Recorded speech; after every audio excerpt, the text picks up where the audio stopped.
Hello there, my name is Foxxy_TV, and today I'm going to show you a long-forgotten Bubsy game.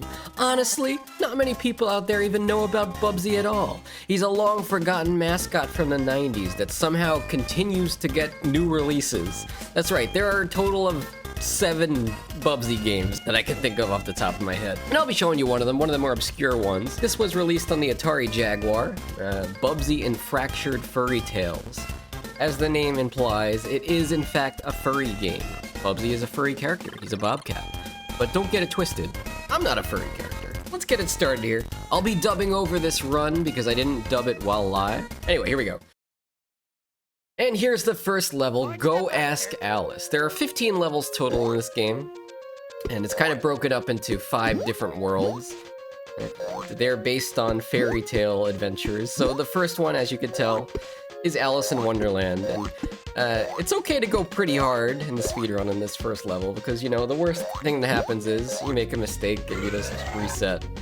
I think if this was the last level in the game, people would be a lot more cautious about speedrunning it, but throw caution to the wind here as we go past rabbits and the card knights and Tweedle Dee and Tweedle Dummer, which I don't know if they hold hands in the book. I've never read the Alice in Wonderland's book, but they sure hold hands in this game, and I don't know, it's a little sus.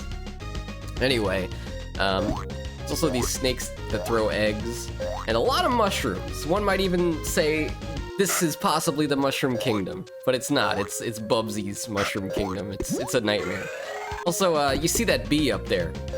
The bees from Bubsy are one of the most notorious bees of all video games. You'll see I'm gonna dodge one right here. I'm just gonna outrun him, but let me tell you something. If you don't stop running, they will catch you. They will follow you to the ends of the earth. And if you've never played a Bubsy game before, let me tell you something. You die in one hit. The game developers said, hey, we'll give you 9 lives because, you know, you're a cat and that's kind of funny. But because we're being so generous with your lives, we're gonna make sure you die in one hit. Turns out that doesn't really help that you have 9 lives. It just means you get a game. It takes longer to get the game over. That eventually comes. Anyway, that was level 1. Going into Tweedle Dee and Tweedle Dummer, I would say this is one of the easiest levels of the run, to be fair. You do need to watch out for the cookie here. Yes, cookies do in fact kill Bubsy. Unfortunately, Bubsy is a diabetic. It is quite a tragedy, but any sweets and sugary things kill him, which is the perfect explanation for what happens and why the last stage of the game... Well, I won't spoil it for you guys. But anyway, you saw up there had to hit this switch. It had 2 red lights. You hit it, you make it green, and what that does is it unlocks doors later on in the run, or later on in the level, so you can get past them. You have to hit the switches, unless you find out a way to glitch through the ones somehow, which I know the task runs of this game can do, but I don't think the players can do. Anyway, this level's almost over. Like I said, it's one of the easier ones. Just some quick platforming up to the top of these mushrooms. Sometimes you get stuck in there, but this time I didn't. It's easy to get stuck in that last little gap there. So just grab the end, and then we head into the final level of the Alice in Wonderland stages, where we're gonna have to fight a boss. That is correct. At the end of every 3 stages, there is a boss in this game. Some of them much more annoying than others, but as the name of this level implies, Alice is no longer here. Also, a quick cool skip here, I thought up. Flying over the Tweedle Dee and Tweedle Dummer. But yeah, Alice is not the boss of this stage. You guys can guess if you've never seen this game. We gotta open the door here. Another interesting thing about Bubsy, actually, if you've never played any of the 2D Bubsy games, all 4 of the buttons, if you can picture a SNES controller, right? It's got A, B, X, and Y. All 4 of the buttons are jump buttons. Granted, like, I think 2 of them are the same jump, but he does have 2 different jumps. He has the big, long jump that gets you high in the air, and then he has the shorter hop, which also does a glide if you hold the button down, so he kind of falls slowly like a flying squirrel, even though he's a bobcat. It doesn't really make much sense. I don't know what they were thinking when they made this game. But it does give you the ability to really get a great amount of control over this character when you're zipping through levels and stuff. You can mix the jumps together. You could do a big jump and then glide afterwards by pressing the other button. And it's surprisingly responsive when you're gliding around. You can get instantaneous feedback when you change directions in the air. It's very nice. Anyway, I used the death warp here to get over and closer to the boss. We just respawned at the checkpoint. And the boss's room is right over past these mushrooms. Oh, I didn't grab the checkpoint in this run. Guess I was going for the time save. But yes, here is the boss. It is the Mad Hatter, who makes the Hego Belle Delphine face whenever you hit him. I don't know why. That's pretty much it. It's a little harder than it looks. You have to make sure you're low to the ground and also constantly hitting him. It puts him in like a stun lock, so he can't attack you as much. But anyway, on to the next levels. Next up, we've got the Beanstalk levels. The fairy tale here, as you can guess, is Jack and the Beanstalk. Clearly, the bees are still here. It's so hard to get away from the bees in any Bubsy game, but this is definitely the game that has the worst bees out of any Bubsy game. They're pure evil. Look, they're all over the place. Here comes another one.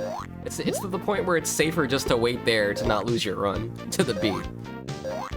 But yes, the Jack and the Beanstalk levels, they're pretty cool in the sense that they are vertical platforming stages, 2D vertical levels where you're trying to get from bottom to top, not left to right like you would usually do in a 2D platformer. This is more like Super Mario Bros. 2 has a few levels like this, or maybe even Kid Icarus.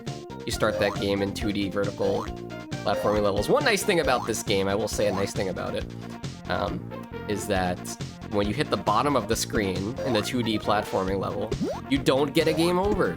That's never made sense to me. Why do you get a game over just because the character is no longer on the screen? Like, are we babies? Do we have no object permanence? Do they just not exist anymore, therefore they die and lose their life? Doesn't make any sense.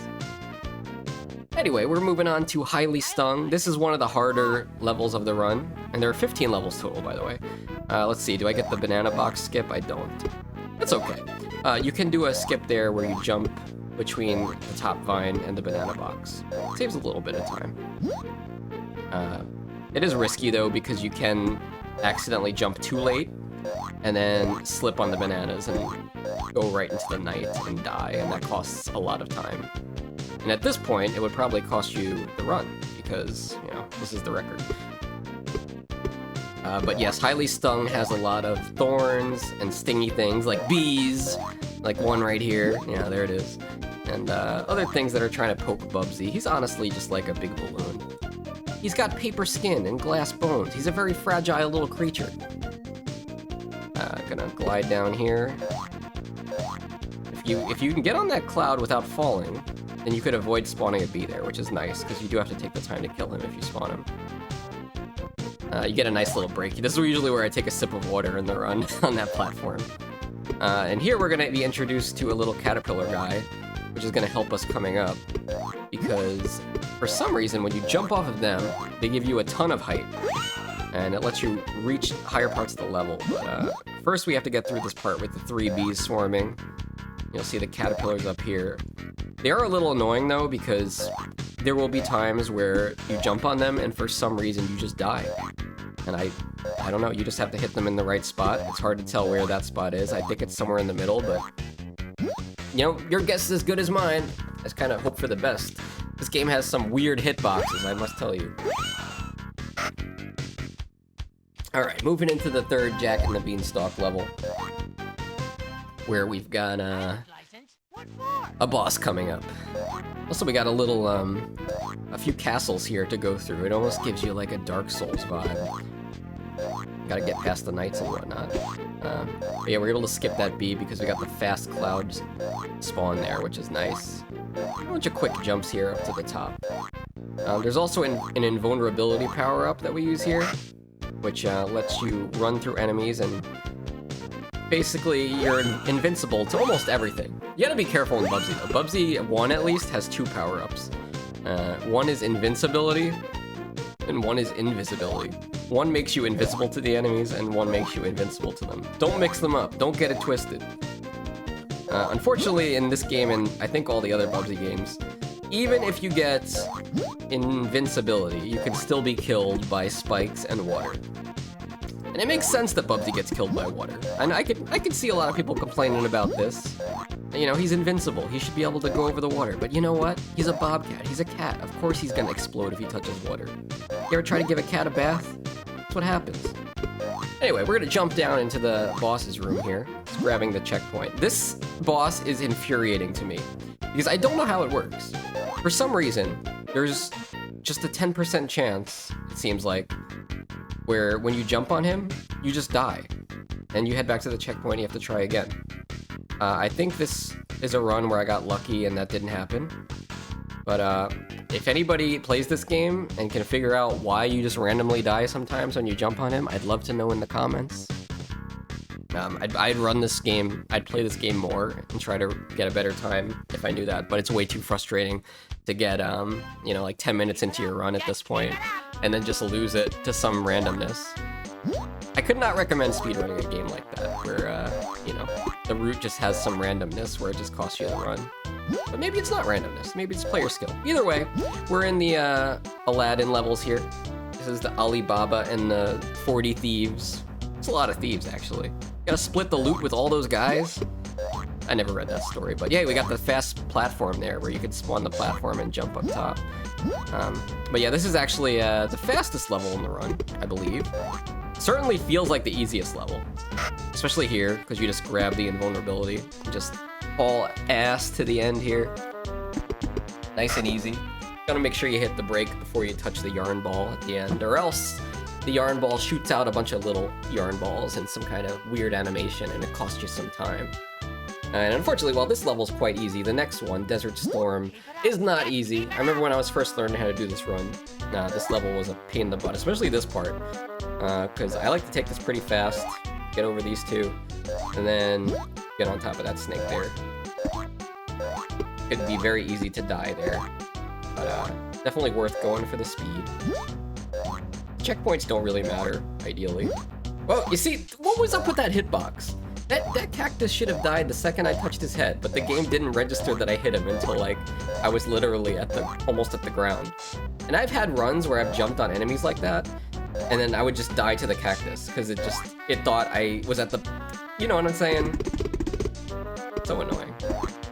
Anyway, this is a cool part of the run, too. Anytime you get to use Bubsy at full speed, it feels pretty good, honestly. It almost feels like a Sonic game. You almost forget for a second that you're playing Bubsy the Bobcat. Like, it could actually be a hedgehog, a blue hedgehog, if you're running fast enough.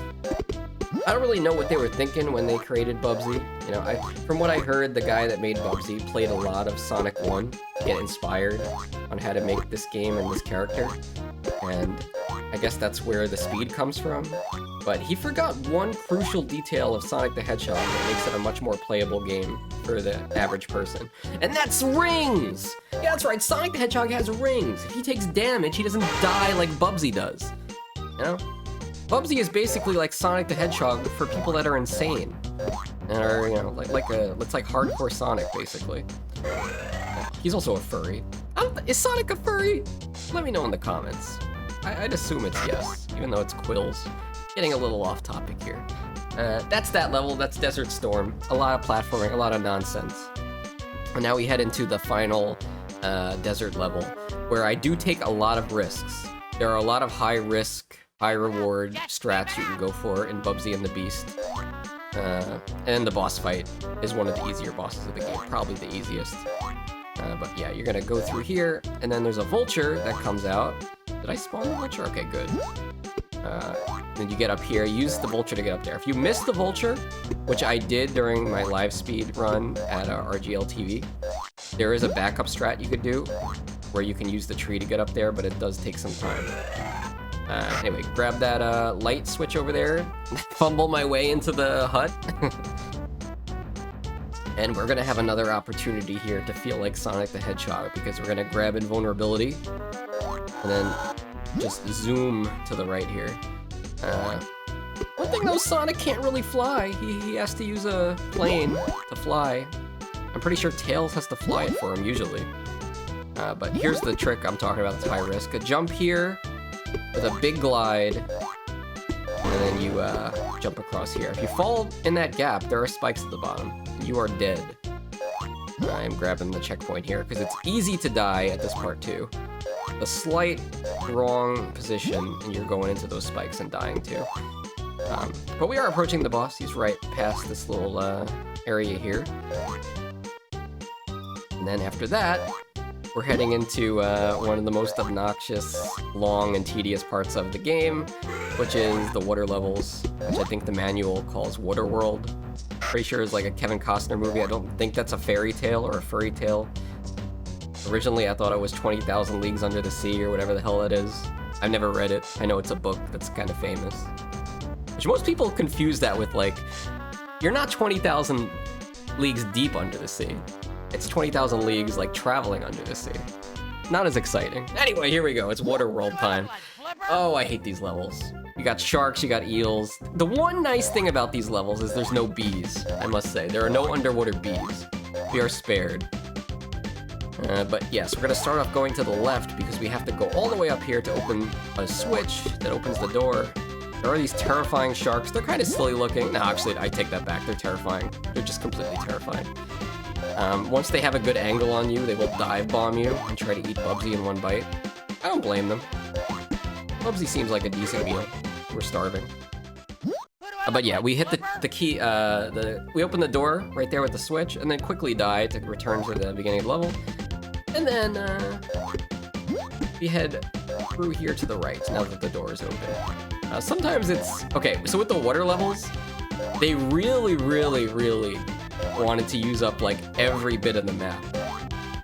You know, in the other levels, there are, like, some extra rooms and areas you can go, but on the water levels, you really, like, have to go everywhere, and there's so many platforms. And the worst part about it is, all three levels kind of look the same, to me at least, so it can get confusing which level, to try to remember which level is which, okay? I've done enough runs of this where it's, like, kind of ingrained into my head. I will say, though, in this run, see, there's the shark dive. In this run, all three of these levels have submarine sections like this. I did get confused a little bit in the second sub, and I lost some time there. It's because I forgot which sub I was in. But yeah, as you can see, it's pretty fun to zip around the subs, though. That is a neat thing to do. The sailors are super easy to dodge, too. I think as long as you're going full speed, you can run under most of them. Anyway, we grab that switch to open up door to the end of the level, and then death warp back to the checkpoint we got at the beginning of the sub.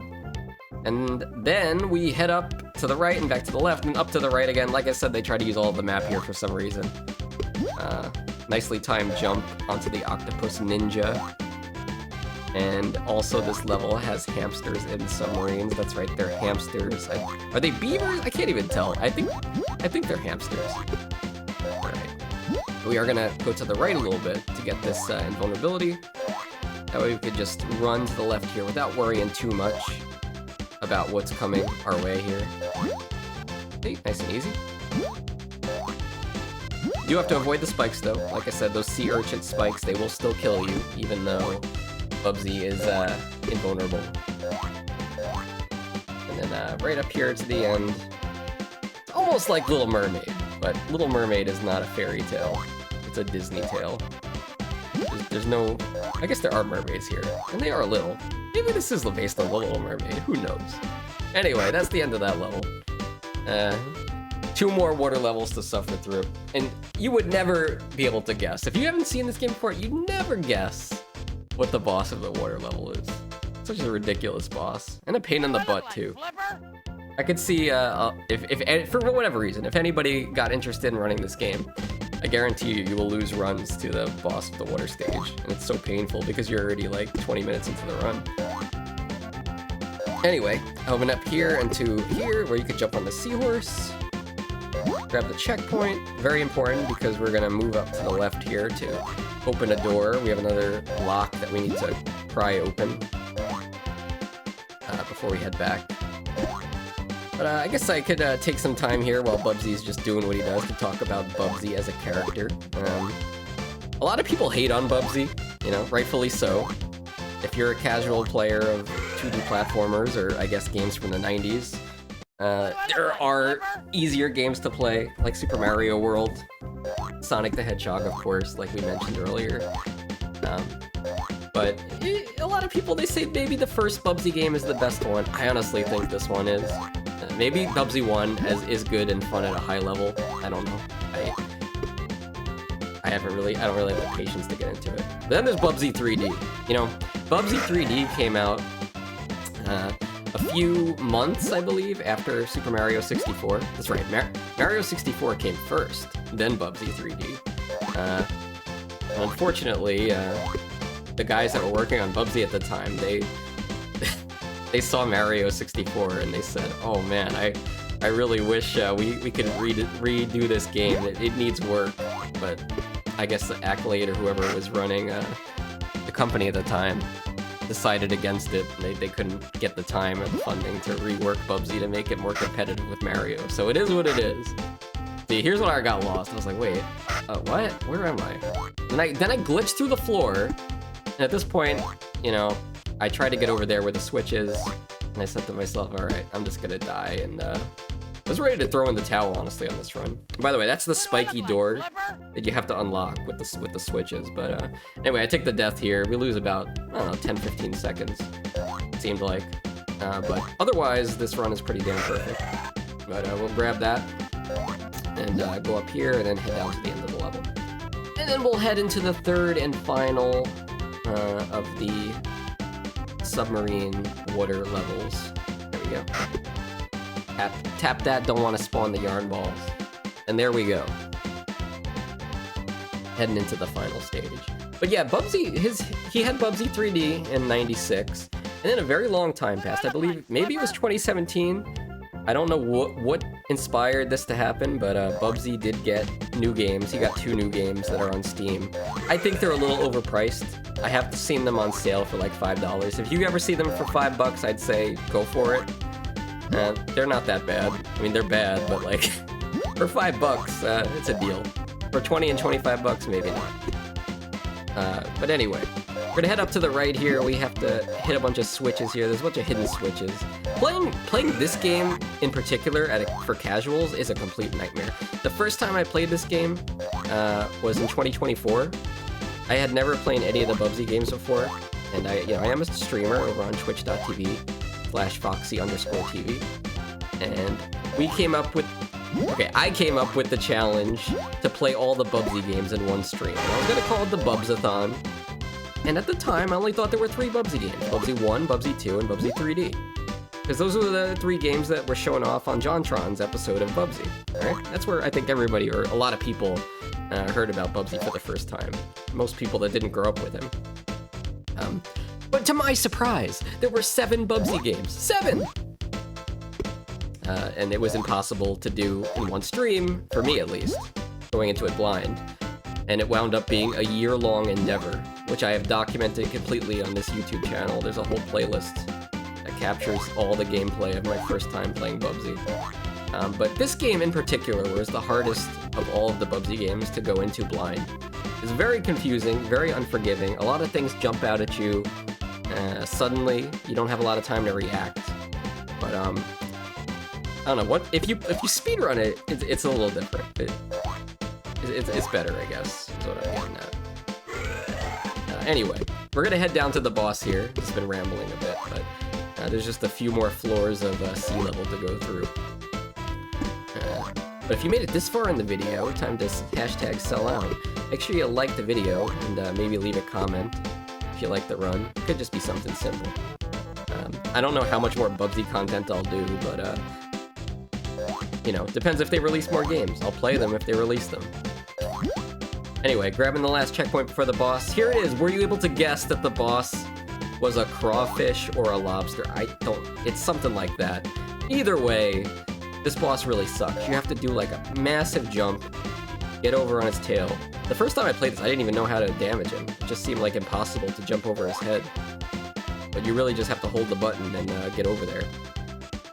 It takes 12 hits. 12 hits later, and he is seafood. There he is. Got squished. Kinda sad. And after that, we are heading into the final 3 levels. Honestly, at this point, if you get to this point in the run, on world record pace, and you mess it up, it's kinda on you. These last 3 levels are pretty easy. And quick. But here we go. This is the sweet world where Bubsy, of course, he's a diabetic, so it is clearly the scariest and most horrendous world for him. He's tempted by all these sweets everywhere, but he can't eat any of them. He's getting icing all over his feet. Which, if you're getting any thrill out of that, then don't be getting thrills out of Bubsy's feet, okay? We don't need any of that. The internet's already a weird place. And we're gonna use this bottle here to get up here. I've had a run that I've lost to this donut. It was the saddest moment of my life, and that says a lot. But yeah, I thought I was gonna die here. I jumped a little too soon, but it wound up working out. And that's that level. Very quick, not too easy. I would say this level's not that easy, but it is very quick. So you're able to practice it. Get some practice there. It's pretty easy once you practice it. Level 14, rock around the chalk here. I don't know why they put these guys in top hats in the last level of the game. They're so easy to dodge. Like, you would think they would put harder enemies. Of course, the bees make a comeback. Yeah, you can't have the last world of Bubsy on Atari Jaguar without having the bees come back, right? Alright, jump over here. This level, we take advantage of an invulnerability here to get through the second half of it super fast without having to worry about too much. First you gotta get it, so you go up here. You gotta go up here anyway, because there's a switch. You grab that invulnerability, grab the switch, and then there's one more switch you gotta grab. Also, the invulnerability does make you invulnerable to the hot chocolate that's dripping from the ceiling, but not the birthday cake candles that are on the ground. For whatever reason. They count as spikes. And here, I usually, depending on how fast you go, that guy in the top hat there can kill you, so I just like to jump over him. I probably would have been fine there, but why throw the run at this point? Alright, we're heading into the final level here of Bubsy and Fractured Furry Tales. Cat on a hot chocolate roof, where we will fight the final boss of the game and rescue Mother Goose, because that is the objective of the game, is to save Mother Goose from characters that have stolen her for some reason. I don't know. Anyway, we're gonna go over here, get this switch to open the door. It's like the story of this game in a nutshell. And then head back to the boss's room. This level isn't too dangerous, although you have to be a little cautious on the last boss. I've had world record pace, one particular world record pace run that I was doing commentary with my model in full time. I'll never forget it, where I died on the last hit of the last boss because one of the apples, I think it was a hitbox problem, you know, where like Bubsy kind of went through the guy's head and then he hit the apple and that caused him to die. I don't think it was my fault is what I'm saying, but you know, I decided to run this game, so on that level it is my fault. Anyway, just missed the hot chocolate there, and here we go into the final boss's room. It is Hansel and Gretel, those two little brats that love candy. And I think in the real story with them, they get eaten by a witch. I don't know, but as you can see, you just jump on their heads. That's it. 6 times each, I think. And when I died in that run I was talking about, I went through his head and hit the apple. It was the dumbest thing I've ever seen. But hey, you know, it is what it is. Came a little close there. They got a little out of sync, and I started to get a little worried here that we might lose the run. But nope, there it is. And we call time as soon as the yellow text comes up here. And that's it. That's Bubsy and Fractured Furry Tales. I suppose there are going to be some new people playing this game if you buy Bubsy the Perfect Collection on Steam, which is supposedly coming out summer 2025. So hopefully you enjoy this game. It is, I would consider it an achievement to even beat the first level of this game, honestly. Atari tweeted out, they announced it. They were like, we're gonna put Fractured Furry Tales in the Bubsy collection. I replied to them, like, you should add a Steam achievement just for beating level 1 of this game. Because I swear, it took me like 2 to 3 hours to do it without a guide. Just trying to get through on my own intuition. And I'm a seasoned gamer. I happen to think I'm pretty good at 2D platformers. I got world records in 2 of them. Anyway, thanks so much for watching my run here. This is the first time I'm actually doing commentary over one. If you'd like to hang out with me, I'm over on twitch.tv/Foxxy_TV. And I play a lot of retro games, old stuff, bad games like Glover we're currently playing through right now. But we do a lot of cool stuff over there, so come check me out sometime. You could even say you found me from the Bubsy speedrun video. There you go. I appreciate you for checking out my channel and watching my run, and I hope you have a great day, and I'll see you around.